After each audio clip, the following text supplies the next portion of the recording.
ওই এমন গরম দিছে আল্লাহ, কোনো জায়গায় শান্তি নাই। ঠান্ডার মাত্র মইরা গেছে, গরমের মামরে নাই। এমন গরম দিছে আল্লাহ, এই প্রবাসে কোনো জায়গায় ঠান্ডার একটু দেখা নাই। ঠান্ডার মাত্র মইরা গেছে, গরমের মামরে নাই। ঠান্ডার মাত্র মইরা গেছে, গরমের মামরে নাই। আসলে এই প্রবাসে অনেক গরম, ঠান্ডার কোনো দেখাই নাই।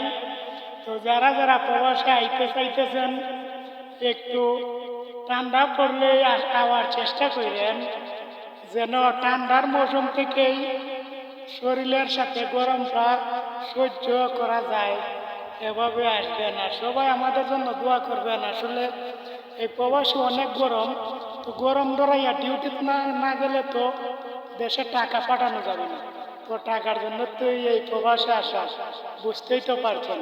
তো সবাই একটু দোয়া করবেন, অনেক গরম এই প্রবাসে। আসলে মধ্যবিত্ত ঘরের ছেলে তোরে ভাই আমরা, তাই গরমের মাঝেও কাজ করতে হয়, এছাড়া আর কি করব। তো সবাইকে ধন্যবাদ, আসসালামু আলাইকুম।